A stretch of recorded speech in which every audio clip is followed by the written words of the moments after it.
Hello, ma'am.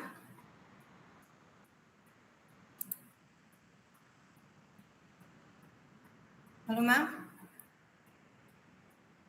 Yes, I'm very much here. Okay, ma'am. Just please, ma'am, video needs to be on. Mhm.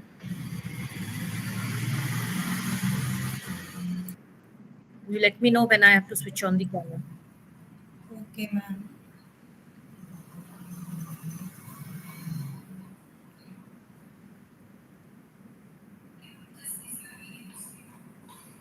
And what about you, video, ma'am? We need to see your face. Yeah, I'll just. Okay, ma'am. So I will start. Okay, so good morning, Ms. Shammi Proothi, and good morning to the participants. We are watching this live session. In today's fast-paced and demanding world, taking care of our well-being is crucial for leading a fulfilling and balanced life. That's why I'm excited to introduce you to the concept of the well-being reset, a transformative approach to rejuvenating and optimizing our overall well-being. The well-being reset focuses on the importance of stepping back, reevaluating our priorities, and making intentional changes to enhance our physical, mental, and emotional health. It encourages us to pause, reflect, and reset our lives to align with our true well being. During the session, we will explore a wide range of topics and strategies to support our well being research journey. From stress management and self care practices to mindfulness techniques and work life integration, we will delve into practical tools and insights that have helped us to create a foundation for long term happiness and well being. So before we start Ms. Shammi Pruthi's session, I would like to give some introduction about her. Meet Shammi Pruthi, a dedicated wellness education specialist at Anon Global Foundation and an abundance mindset coach with a passion for holistic well-being and personal growth.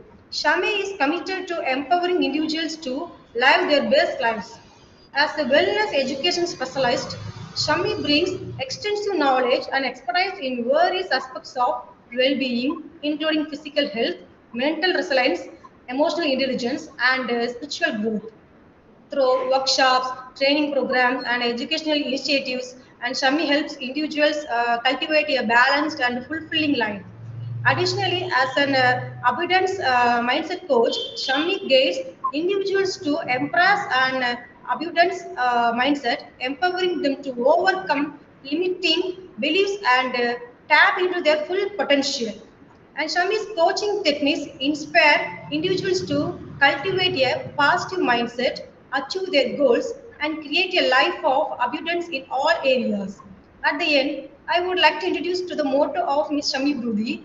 And Shami Brudi's motto encapsulates her dedication to empowering individuals to thrive in all aspects of their lives and embrace abundance. I would like to hand over the session to Ms. Sami Brudi and also thanks a lot joining us today and over to you, ma'am. Thank you very much. It has been a wonderful welcome, and I'm really happy, honored, pleased to be a part of this, session. It is our immense pleasure to reach out to as many people, and I, being, as you said, a part of Anon Global Foundation, we envision a flourishing society. So when we reach out to as many people, it gives us so much of joy. I hope we are able to. I mean, today I'm able to connect with people's minds, hearts, and souls, and try to let them look into the well-being from a very different perspective. So, thank you very much once again. Now, going back to the well-being reset. Well-being is not a topic. It's a new topic, not at all. We have been discussing it for years, and it is one of the most discussed topics. We try to explore different ways of how to stay well, find the best nutrition, the best diets, the best doctors and specialists to stay well, even the best gyms. Now, what happens is generally when we think of well being or wellness, we take care of only the physical health or aspects. These crop up in our mind. My body temperature, my the physical symptoms that I can see, the BP, the pulse rate, and all those things. But over last few years, especially from COVID onwards, we have started looking into the mental well-being also. But is well-being only physical and mental well-being? No. It is a very complex combination of physical, mental, emotional, and social components. And it has a far reaching impact on all the aspects of our life. So that means, in earlier times when we were young, we were taught health is wealth. Health is the new currency or the new abundance that we need to aim for, which is so true. Today we have, much advanced medical facilities like never before. Science, knowledge, they have reached an all-time high. Yet the number of diseases, the people that are suffering from different kind of ailments is increasing. Immunity levels are declining. BP, diabetes, thyroid, cancer, heart attack, these are common household things nowadays. There is nothing, which people are not aware of or not having somewhere or the other that touches their lives. It is not so. Also, there has been an exponential rise in the number of stress, anxiety, depression, and other mental health issues. Especially if we look at COVID, these numbers have advanced or grown exponentially. And what is more alarming? It is not only the adults, it is the young people. When we visit different schools, we hear, "Ma'am, I'm having panic attacks. I'm having anxiety. I'm so stressed." This is the new buzzword. And that is a very alarming state.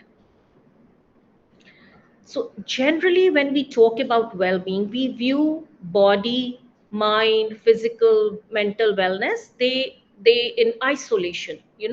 This is mental well being and this is the physical well being.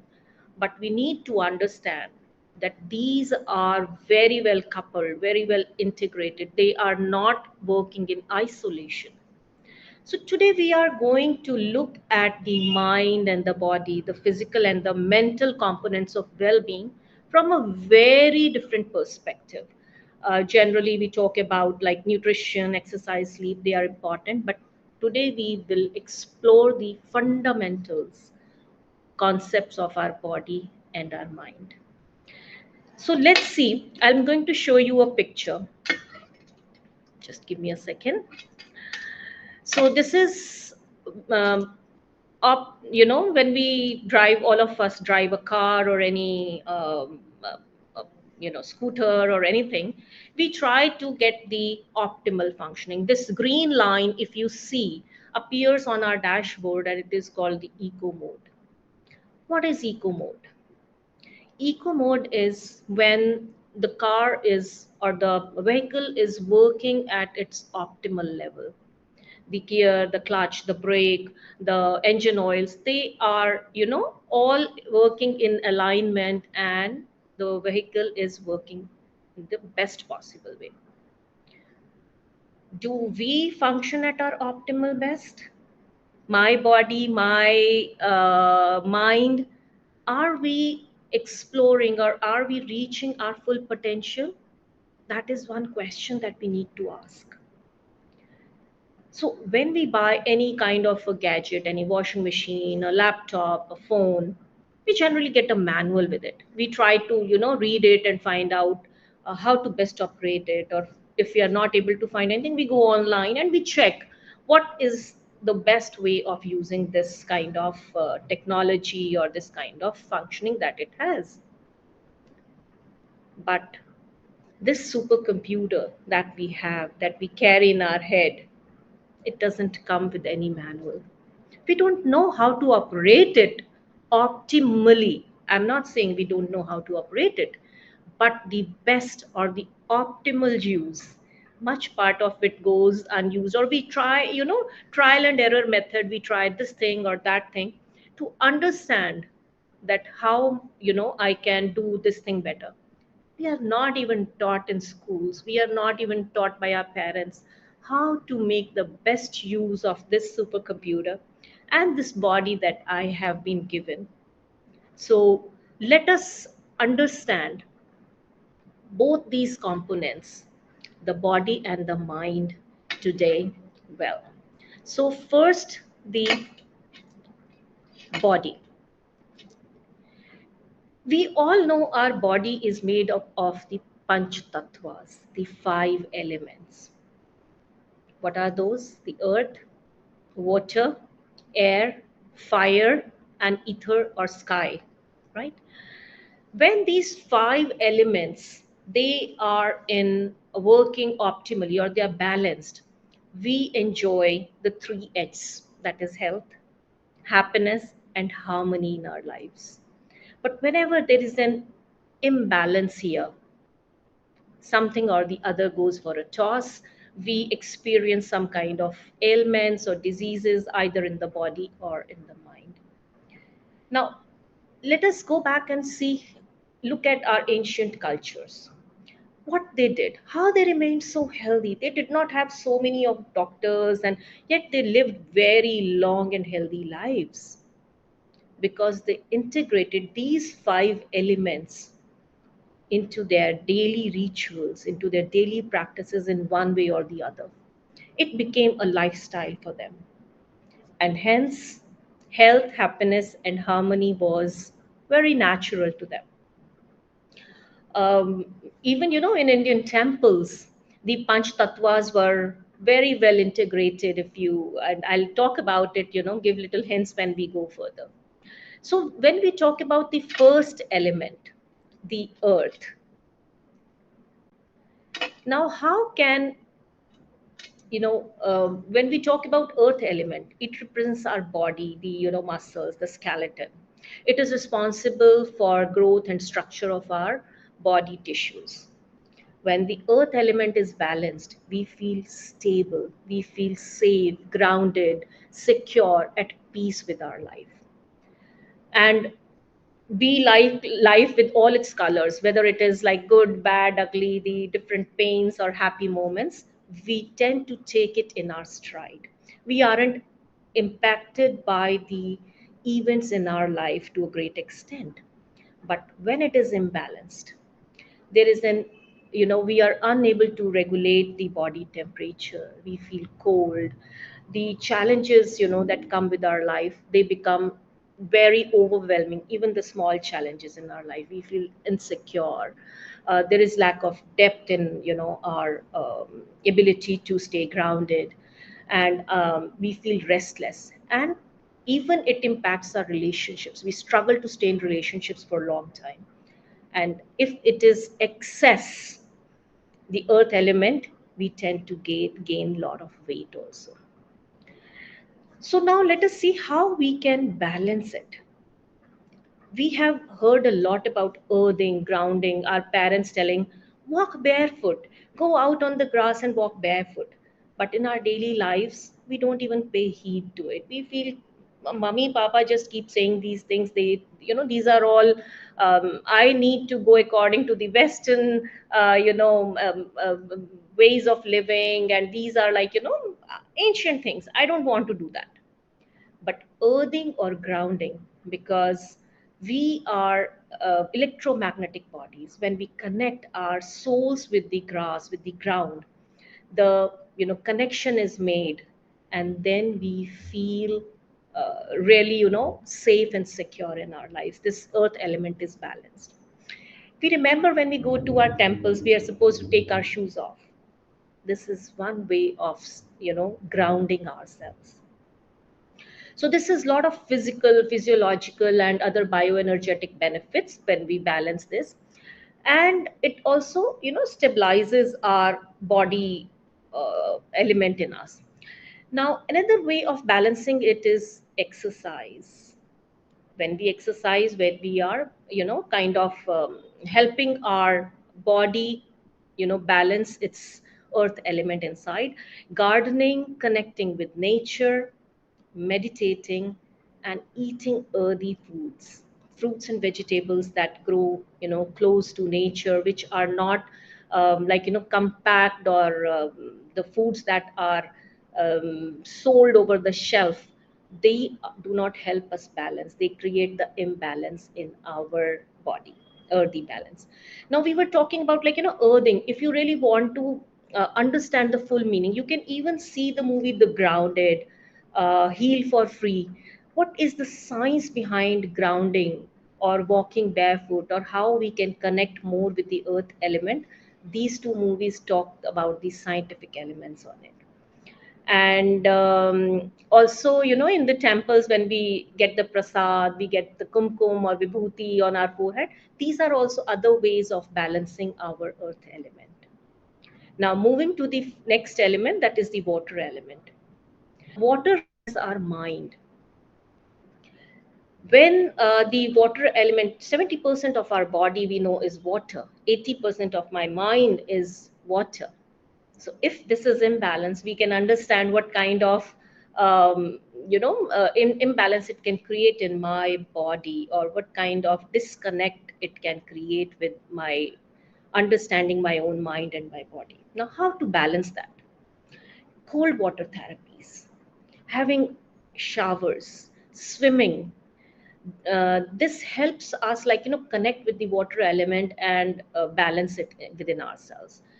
Drinking enough water, but also drinking mindfully. Generally, we just take a glass of water and we drink it. But when we are drinking it mindfully, because we all know that water has great memory. There have been a lot of experiments by Japanese researchers, which shows how water carries, the molecules of the water carry memories of whatever we are thinking or saying at that moment. So if I'm drinking water in a cold, and when I'm angry, when I'm sad, it is going to impact my cells inside. Just keep that emotion or any event that is disconnecting with the event, that is water, then it carries memories of health and happiness within me. Other ways by which we can balance the water element is consuming naturally juicy fruits and vegetables, spending time near water bodies. Whenever we go to mountains or we go to places that are, have nature, where we are close to nature, we feel so good. Why? The sound of the rainfall, the sound of the, waves in the ocean, the waterfall, they have a very calming effect on us. So another way by which we can balance our the water element is by doing pranayam, yoga. The ujjayi breath specifically helps us, balance our water element. So spend more time whenever we plan to, even if we can't plan a vacation and we are at home and stressed, try playing the sounds of the Charnamrit. That is also to balance the water element in us. Even in gurdwaras, when we go, we are supposed to, kind of put our feet in the water tubs or something, where we connect with water before entering the temple or the gurdwara, or washing our face or hands.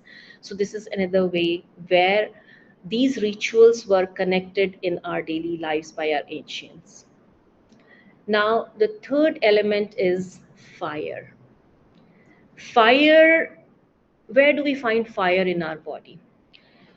First of all, fire represents our intelligence. It is the vital, force of energy in us. It is the jat ragini, the, digestive fire that helps us digest the food. It maintains our body temperature. It maintains the blood pressure. So whenever there is imbalance, what will happen? The body temperatures, the BP will go high or go low. Our digestive system will go for a toss if this element is imbalanced. That means staying it in balance is very important. Now, how to do it? Exercise. We need to avoid excessive heat and direct sunlight. Sunlight is very good for us, but direct and excessive sunlight is kind of imbalances this element.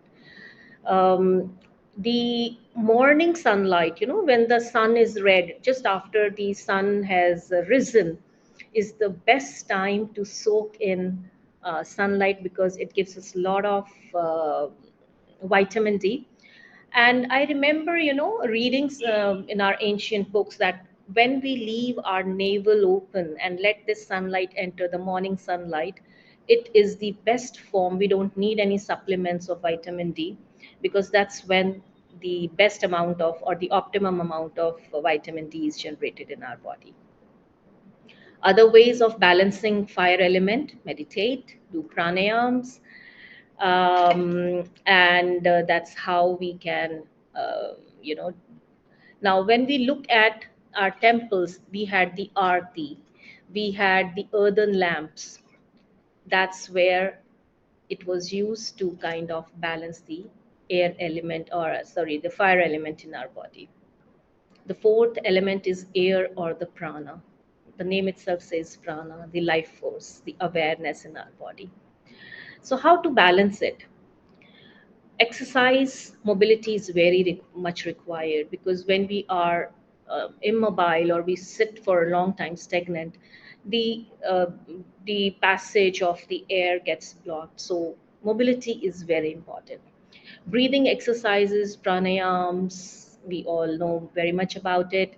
Having balanced food, music, emotional regulation, like we let our emotions go for a toss very high. Someone says something and we just get into a fit of anger. That is kind of imbalancing the air element, because if you see, whenever we are angry, what happens? My um, my breathing patterns, they become very quick. So when they are quick and short and I'm gasping, the complete air is, oxygen is not going inside my body. And when I'm not getting oxygen in all parts of my body, then that part does not function optimally. Another way to balance air element is having developing an attitude of surrender, surrendering to the whatever is happening in our life, and having faith in ourselves and in the higher divine powers. So in temples, this air represents like awareness, and we used incense and flower fragrance. So that's how they used to balance it in our, or bring it in our daily lives. Coming to the last element of our body is the sky, or the ether. When we spend time in open, because what is sky element? The open spaces the in our body. Whenever we, keep all the emotions tied up in our body, what happens is they occupy the open spaces, or the in our body. So we need to kind of let those feelings go. We need to move, we need to have mobility, we need to connect with ourselves and the divine. We need to develop gratitude, kindness, to release this negativity. And spending time in open spaces is going to help us balance that. Now, talking about, we talked a lot about the body. Now let's go to, see, we, our body has miraculous self-healing powers. What happens is, whenever there is a fracture, there is a wound, our body has that mechanism that automatically it will heal itself. So we don't need any painkillers or antidepressants, because these chemicals that are released by our mind, which we will see when we talk about the brain. Now, what is cortisol? Cortisol is one of the chemicals that is released in our body as a response to the stress. What does it do? It balances water and salt balance in our mind. It is responsible for metabolism, blood sugar, and circadian rhythm that we will talk about later. It helps in our immune system and inflammation and growth. Whenever there is a trigger, there is something that, makes us feel scared or fear, or any situation that alarms us, we have cortisol released in our body.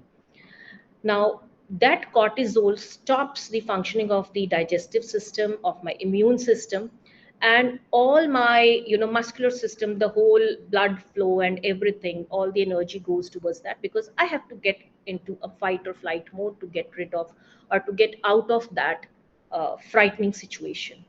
Now, for a small period of time, cortisol developed is fine because it helps us get out of that alarming situation.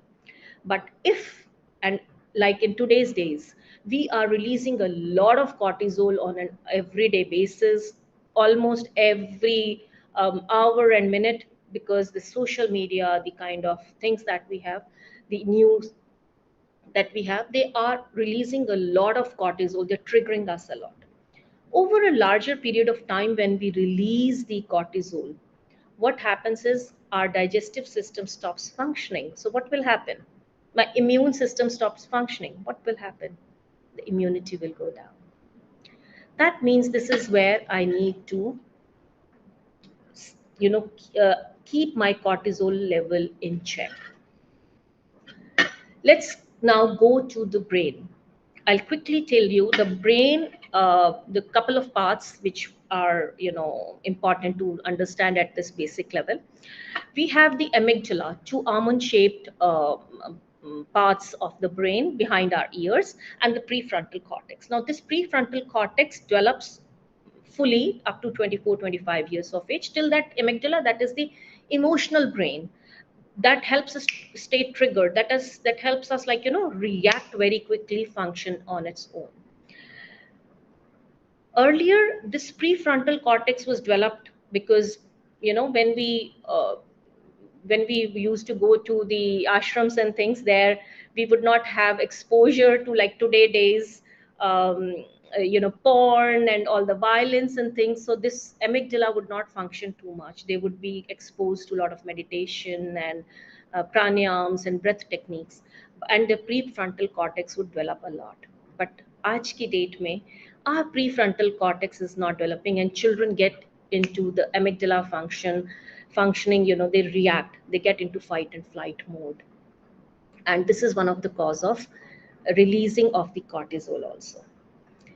Now, if you look at the right side, there are, this synaptic connections that are being formed in our brain. Any kind of situation, any stimulus that we have, what we see, what we talk, what we hear, every second there are a lot of, 80 to 100 million neurons in our mind that are making constant connections with each other with these stimulus. And this, connections that are being made would be like more than 100 trillion, more than the stars in the sky that you can even, imagine.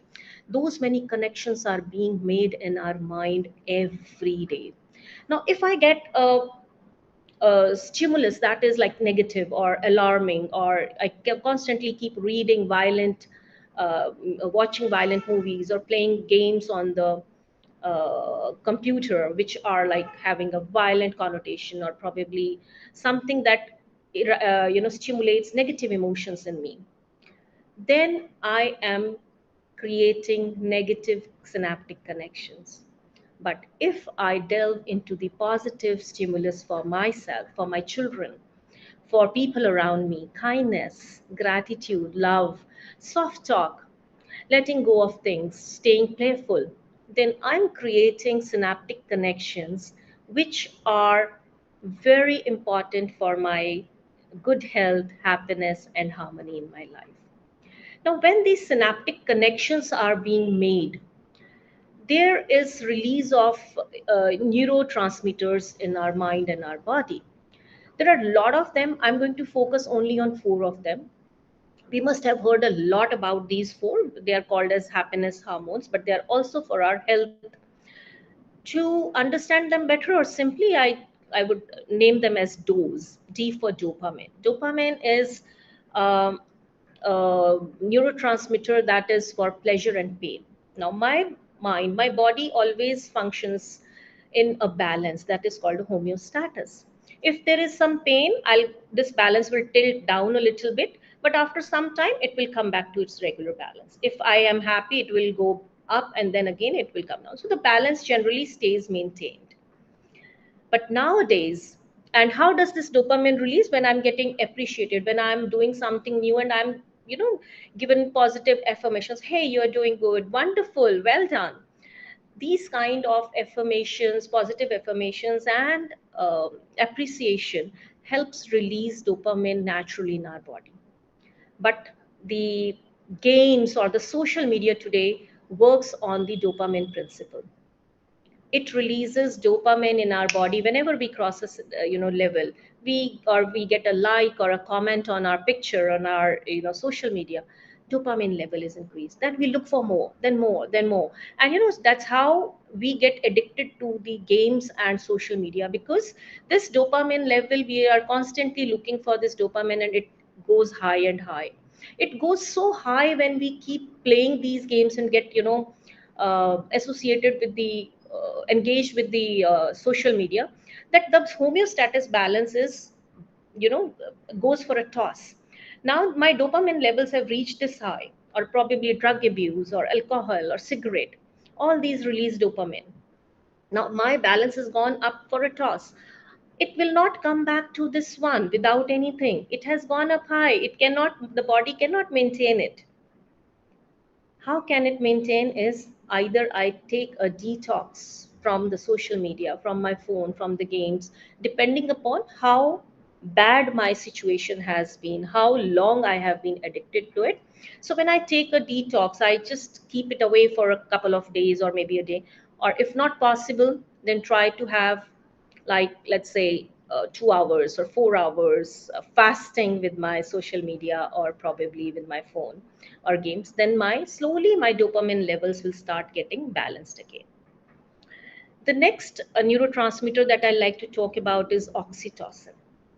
Oxytocin, we all must have seen the movie Munna Bhai. There was this uh, Sanjay Dutt used to say jadoo ki chappi. This is what oxytocin is. When we have beautiful relationships, when we hug someone, when we just tap, hey, don't worry, I'm there with you, oxytocin is released in our body naturally. Then is serotonin. What is serotonin? When we go out in open areas, when we connect with nature, when we absorb in the sunlight, when we connect to a cause, when we help someone, kindness, volunteering, all these lead to the natural release of serotonin. Endorphins. Endorphins are E for endorphin and E for exercise generally. There are a lot of different types of endorphins, but generally, when we talk about it, gets released by when we exercise or when we have our cardiac rhythm going up little higher. So, if I really want to have my body, mind working in tandem, in alignment, in system, in harmony, if I work on at least these four of the neurochemicals, I think we can achieve our health and happiness to a much greater level. If we do some breathing exercises, little pauses, my amygdala, the message from the amygdala that we were talking about is the emotional brain, will let the message go to my prefrontal cortex, which is the logical brain, and help me take a logical, a reasonable decision in my life. And when decisions are right, when anger or stress is reduced, we tend to have a healthier life, both physically and mentally. Apart from this, I'll also like to talk about one more chemical that is released in our body. If we see, there is a pineal gland that is called the third eye in between our eyebrows, that releases melatonin. Different times of the day, morning it's or evening or whatever, but I'm going to talk about the evening time. When melatonin is released, it is called the darkness hormone. As we look into the nature, when darkness falls, every system, every functioning comes to a halt. The plants stop photosynthesis, the animals fly back, go back to their homes, the except for some nocturnal animals, because that's how their body is made. And the birds go back to their nests. Why? Nature has created all of us in a way where we function best towards the daytime, and in the evening is the time to rest, rejuvenate ourselves.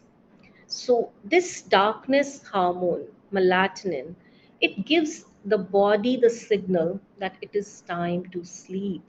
And not only sleep, but relax. Let yourself loose. And as you know, from 6 or 7 o'clock to 10 o'clock, just finish off your things and get ready to relax your mind and body. No more hard work or mental work with the mind, so that you can not only relax physically but also mentally. But what is happening these days? We are staying awake for longer durations of time. This melatonin is not being released because of the blue light of the screens, and hence, when my time is there to relax, get my enough 6 to 8 hours of sleep, bodily and mentally, I'm not able to get that. And when that is not there, even if I catch up with my 8 hours or 10 hours of sleep, which is like from 2 o'clock in the night to 8 o'clock or 10 o'clock in the morning, we are disbalancing our the body clock that we have. That's how we have been made. We The circadian rhythm, my body is supposed to relax at that time and get up in the morning before sunrise and release the serotonin, which is good for my health. Our ancients had created the dincharya and the ritucharya. Ritucharya is according to the seasons, what foods, how much work, what kind of fasting you need to do. And dincharya would tell us what is the higher time, optimum time for eating more food or exercising or doing more work, and what is the time when our body starts changing its body temperature or its the release of the chemicals. Today, this dincharya and ritucharya has also been used by the Western researchers, and they have researched a lot on it, and they have said optimize the circadian rhythm. Once our body clock is in alignment with nature, is in alignment with the way it is supposed to be, then our whole system works in the best possible way. It is the optimal functioning that we talked about when we looked at the eco mode of the car. This is the eco mode of our body. So optimize your circadian rhythm for having the best optimal functioning. Now, we'll quickly take a couple of more things, because generally I have talked about the body and the mind, but let us also understand the gut that we talk about. Earlier, it was said that the skin is the largest organ, but now researchers have found that the gut is the bacteria linings in that is the largest organ. We have trillions and trillions of bacterias in our gut. Now, this gut and brain, they have an interdependent connection. If my gut is not functioning well, if my digestive system is not functioning well, there is something wrong with it, then I tend to have a depressive mood or angry or stressed, depending upon what is happening inside my body.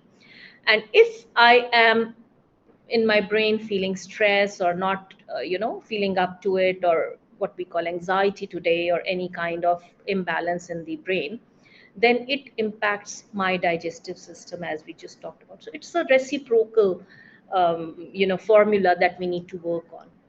We just get into the cortisol is released, and then, or the adrenaline, or all the other negative hormones are released. If my brain is not functioning well, they impact the gut stops functioning, and of course, if digestion is not good, how can we stay healthy? Now, when we talk about so there is we can talk a lot about it, but then because of the time constraints, I like to go further. Last but not the least, I'll say uh, our emotions impact our health. We have some positive emotions and some negative emotions. When we go negative, or we think one negative thought, it spirals into more, broadens more and more, and more negative thoughts come. But when I just change it with a positive thought, One positive thought leads to another, and then enthusiasm, and then this spirals up higher. Now, what we need to cultivate in ourselves: first, acceptance, the way I am, the way the whole universe is, or the people around me. Here, I'll give you an example of a newborn child that I very frequently quote.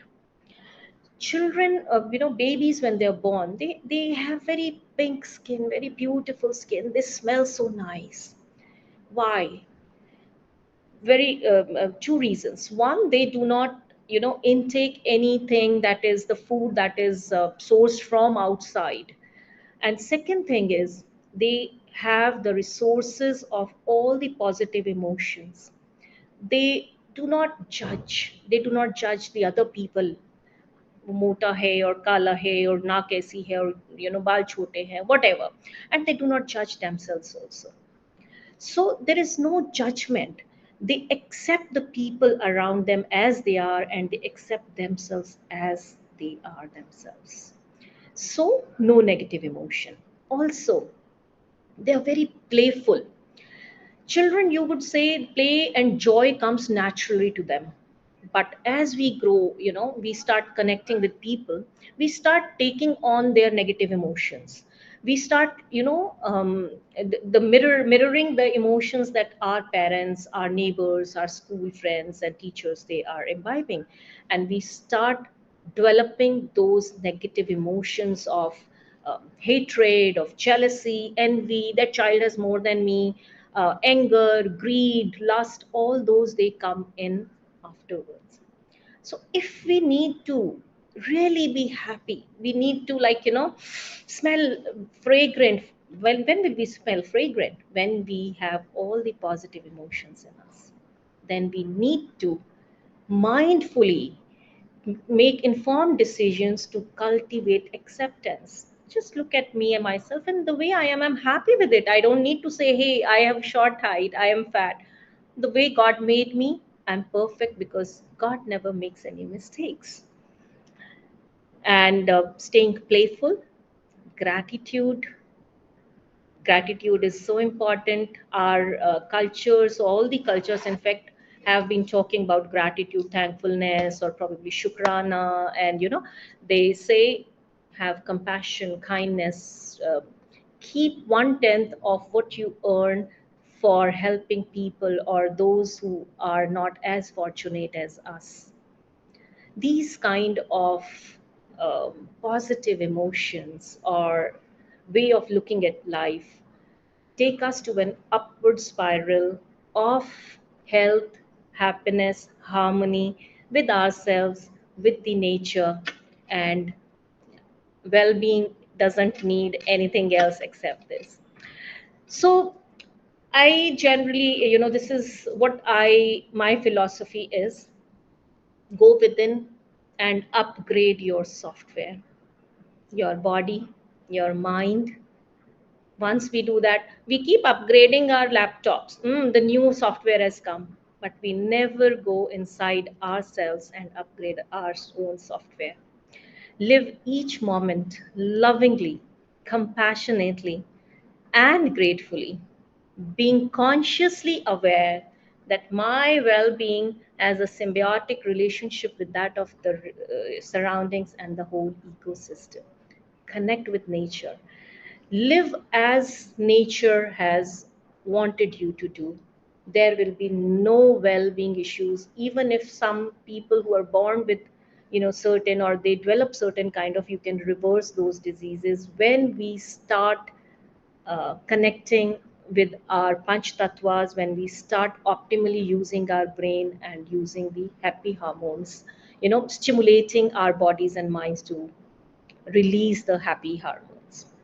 So, with this, we come to the end of this presentation and today's talk. I'm open for question answers if you have any. I hope you enjoyed it. Yes, ma'am. I have some questions from here.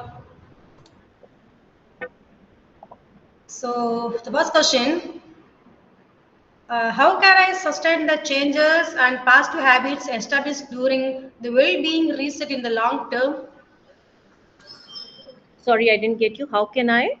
Okay, ma'am. How can I sustain the changes and positive habits established during the well-being racer in the long term? So, see, habits, what are habits? Things that we keep doing again and again, that is my habit. If I have to break my habit, I need to break that pattern. For example, when I say, whenever we are angry, my breathing pattern is like very short. I gasp for breath. So if I change my breathing pattern, for example, the breathing is short, I take mindful long breathing. So what happens, that pattern is broken and I move out of anger. Similarly, if I'm in the habit, if you give me a particular habit, then I can talk about it. But if I have to break a habit, I have to do something different than that I am not doing. And of course, connecting with the Panch Tattvas and with my mind, releasing, the dose we have to remember. If I stimulate them to release, to be released naturally, I can break my habits. Generally, the habit would be, I like to exercise, but then kal karunga. Let me do it tomorrow. I don't have 1 hour. Let me not do it. Today I'm getting late. Generally, that is one habit that we all struggle with. See, what I would say is whenever we give ourselves a very big task, we tend to not to follow it because it scares us. Maybe we do it for 1 day or 2 day that exercise, and then the third day we sit down. Hey, aaj nahi, let me do it tomorrow now. Today I'm too tired. So instead of going for big goals, give yourself very small goal. Exercise, okay, not 1 hour. I'll just do for 5 minutes. When I do it for 5 minutes for week, 10 days, 2 weeks, 3 weeks, then it becomes a part of my daily habit. Then I can increase the time from 5 minutes to 10, 15 minutes. And then slowly and gradually, it will become a natural part of my life, whatever time you want. So, okay, thank you, ma'am. And I have another question. What are some effective strategies to overcome resistance and maintain motivation when faced with setbacks during the well-being journey? See, motivation is, they say, temporary. Motivation will come, motivation will go. What is permanent is discipline. If you if you make up your mind that I have to do this, whether there's motivation or not, you will do it. And here again, I will insist upon the smaller goals. When you have smaller goals, it becomes a natural part of your everyday life. Generally, people would say meditation is very boring, I don't, or it takes a lot of time. Meditate just for 2 minutes before going to sleep. Just close your eyes and sit like this, and then gradually it will, the 2 minutes will become, you will start enjoying, and it will become to 5 minutes to 10 minutes. So motivation sometimes comes naturally, but most of the times we need to develop that motivation. And if we build it up with small tiny tasks, and also align it with something that is already a habit in me. For example, I said about, um, what are the auto pilot tasks we do: brushing, taking bath, eating food, going for office or for studies. These are our autopilot tasks. If I align any of those things with my autopilot task, for example, I want to play the guitar or play any this thing, but I lack the motivation. Oh, it's because it is hidden inside. I have to make, an effort to go in, spend 2 minutes, and then instead of that, what I do, I just switch on the TV and watch it because remote is close by. So what I would suggest is optimize your environment. Put the remote inside, keep the guitar or the book close by. So now you will struggle. You will say, hey, who is going to go in and get the remote out and take the battery out, keep them in some other drawer? Now you will say, I don't want to do it. Let me pick up this book or let me do. So sometimes we need to optimize our environment. We don't like to eat, we are hungry. We find a lot of chips lying, we will eat that. But if I don't bring the chips, if I keep some peaches or plums or apples or cherries there, while I'm cooking food, what will I eat? Right?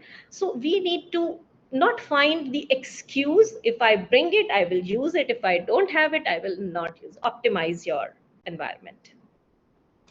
Yeah, okay. And how can the well-being reset help individuals navigate and overcome deep-rooted limiting beliefs or dramas that hinder their well-being? Like, See, the limiting beliefs are in our subconscious.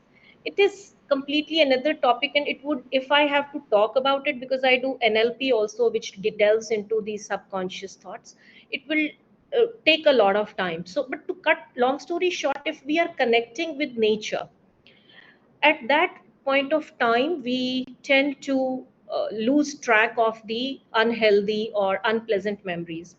I'll just quickly give you short cues. How do we generally store our unhappy memories in our subconscious? Either they are in audio form, or they are in visual form, or they are in the form of experience, kinesthetic. Right? Any unpleasant memory, how does it come? You close your eyes and it comes right in front of your eyes, right? So for that, a very simple technique, though it will take long time to explain, but I'll just, as we click our pictures, right, what do we do with the phone? We have a lot of things to make the brightness more, the contrast more, add on more colors to it. We do that to make it more beautiful, right? If we take the colors out of it, if we take the contrast and brightness out of it, what will happen? It will become less visible. So, in your eyes, when you close your eyes, bring that memory and just see it and start to remove the colors, start to take off the brightness, start to, it takes little time to practice. Same way for the audio things also. Somebody said, hey, you are ugly, you don't look good, or you can't do this. These are audio. So in audio, what we do the bass, we do the treble, we increase the volume. Here, you decrease it, you take off the bus. So what generally happens is, it is all here. We need to mindfully do certain exercises to get those subconscious things out of our mind. yeah, okay. And are there specific mindfulness practices or techniques that can be incorporated into daily life to enhance the well-being reset experience? Well, it is a very personal, subjective thing. Some people like some chanting. Some people will connect more with silence. Some people might connect with the sound of rain. Some people might connect with the, some other thing. So it all depends on your, how you connect. Mindfulness basically is being in the present, in the now. So now, when do we get now, or in the presence? Whenever we are doing anything that we love to do. For example, I like to play football, I lose track of time, right or no? I don't even remember, oh, 3 hours have passed.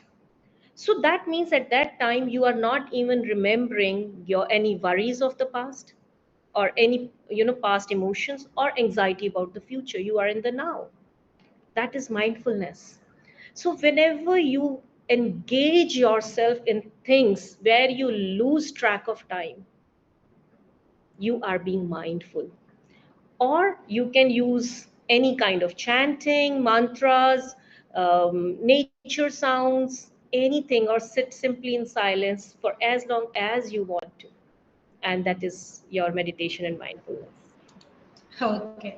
And how can the well-being reset contribute to fostering a positive and supportive community where individuals can continue to grow and hold each other accountable?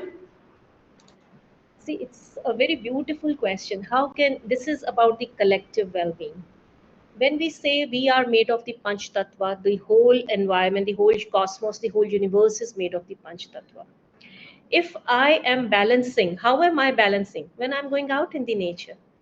When I'm going out in the nature, I am taking care of the nature, because this is where my well being is. Also, whenever you have must have seen, whenever you connect with nature, you are more subtle. You will not be angry. You will not be stressed. You will not feel any kind of negative emotions. So when the negative emotions are not there, when the anger is not there, what are we being? We are being kinder. We are being more, positive and good human beings. And when we are positive, the ripple effect starts.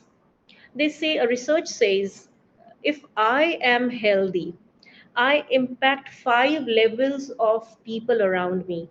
The ones who are closest to me will be the healthiest and the happiest. The next level, my family and things. The next level would be my office and my friends that I meet, And so that's how the level, the ripple impact is. Collective well being, when I'm doing my own connection with nature, I'm taking care of the nature. I am seeing you also as a part of the nature, and I will never do you any harm. Okay, man.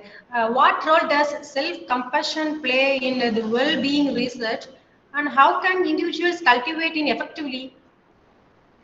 See, self compassion is accepting yourself as you are. Generally, what happens is we tend to look at, if God has given me 9 good things, or maybe one thing that is missing, we all tend to look at that one missing part in our life.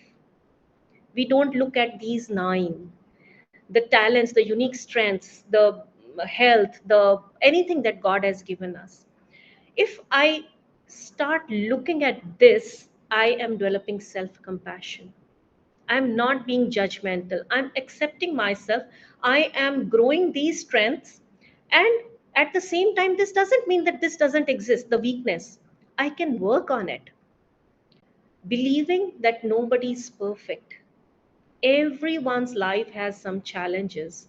So, this is my challenge. I work on it, but at the same time, I'm grateful for the things that I have. I develop self compassion. And well, I am compassionate. The these emotions lead to the release of all the healthier hormones and neurochemicals in my life. I talked about the synaptic connection, right? If I'm looking at myself in anger, the connections that are being made are, everything is bad, angry. I tend to lose my temper. I tend to not enjoy the things in my life. So engage in stimulus that helps you develop acceptance. And very important thing, be playful. Be like children. The moment you lose playfulness, then you start getting, I'm not saying being serious is bad, but being playful helps you look at the challenges in life more easily.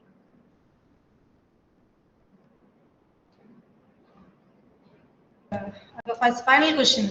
So, what are some success stories or case studies of individuals who have undergone the well-being research and experienced significant positive transformations in their lives? See, if you look all around, the people who are healthier, happier, are in one way or the other connecting with nature, keeping their body in balance, and doing things where their mind is also being stimulated to release those hormones. They are maintaining that ritu charya and dincharya. So wherever you will find this happening, you will see it is in your, it could be your mother, it could be your grandmother. Please go back and look at your grandparents. They had a very disciplined, a very systematic life, where they would be offering water to the sun. What is doing happening here? You are connecting your fire element and the water element. They would go frequently to the places which were like Haridwar or things like that, where there would be water. They would be delving into compassionate activities. So these, you don't need to look at success stories. Success stories are all around you. Just have those eyes to see them. Okay, ma'am. And thank you so much, ma'am. So, questions are over from here. So, I think the answers are very useful. I hope the access and that the participants can understand about that. So finally, it is with great pleasure and gratitude that we extend our heartfelt thanks to Ms. Shammi for her exceptional contributions to the well-being research session. Her expertise and guidance and unwavering commitment to our well-being journey have made this event a resounding success.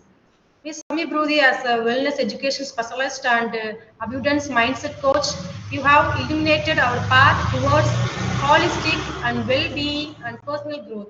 So your sessions have been enlightening, empowering, and transformative for all participants, leaving a lasting impact on our lives. So we would also like to express our gratitude for your commitment to fostering a sense of community and connection among the participants. So your genuine care and support have created a safe space for shared experience and growth and encouragement. So the bonds formed during the well-being research will undoubtedly continue to flourish long after the event concludes. So once again, we extend our heartfelt thanks to Ms. Shammi Proothi for her invaluable contributions to the well-being research session. So your wisdom, expertise, and unwavering support have made a profound impact on our lives. We are deeply grateful for the transformative experience you have provided us. So thank you, ma'am. Thank you so much. Thanks for the opportunity. Thank you. Thank you very much. It has been a great pleasure. I hope I could be, impart certain things from my own life or whatever I read, and that could be beneficial to people who joined us today. Thank you for sparing your time and being with us. It has been a great pleasure journey with you. The time was short. I tried to squeeze in certain things, but these are like great topics which can be delved upon for longer times. If you have any further questions, I'm on LinkedIn. You can always connect with me, and I'll try to be of use if I can. Thank you very Okay, much ma'am. again. Thank you, ma'am. Thank you so much.